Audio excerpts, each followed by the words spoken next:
જો બે સંખ્યાનું ગુણનફળ 120 અને તેમના વર્ગોનો સરવાળો 289 હોય તો બે સંખ્યાઓ પૈકી મોટી સંખ્યા કઈ છે?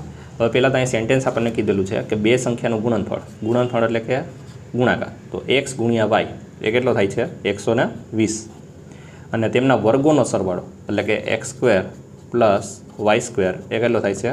289 થાય છે, બરાબર. તો હવે પહેલી વાત તો એ કે અહીંથી આપણે જોઈએ છીએ તો એવી કઈ બે સંખ્યા છે કે જેમનો ગુણાકાર 120 થાય?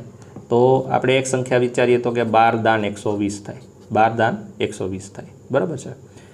પછી એનું ઉલટું પણ લઈ શકીએ, 10 ગુણ્યા 12 કરીએ તો 120 થાય.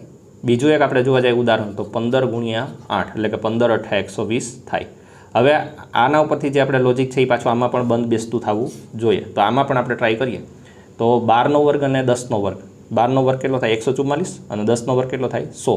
તો 144 + 100 કરીએ તો કેટલા થાય? 244 થાય. પરંતુ અહીંયા આપણને 289 આપેલા છે, એટલા માટે આ જોડી છે એ અહીંયા લાગુ પડશે નહીં.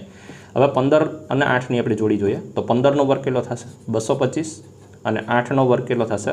64. 225માં 64 નાખીએ તો કેટલા થઈ જશે? 289 થઈ જશે. ઇટ મીન્સ કે આ જે બે સંખ્યા છે એ કઈ છે? 15 અને 8 હશે, બરાબર. તો 15 અને 8 છે એ સંખ્યા ફાઇનલ થઈ ગઈ છે. હવે આપણને પ્રશ્ન શું પૂછેલો છે? તો આપણને એ પ્રશ્ન પૂછેલો છે કે આ બંનેમાંથી મોટી સંખ્યા કઈ છે? તો 15 અને 8માંથી મોટી સંખ્યા કઈ થશે? 15 થશે. ઇટ મીન્સ કે આપણો જે જવાબ આવશે એ કેટલો આવશે? 15 આવશે. ક્લિયર?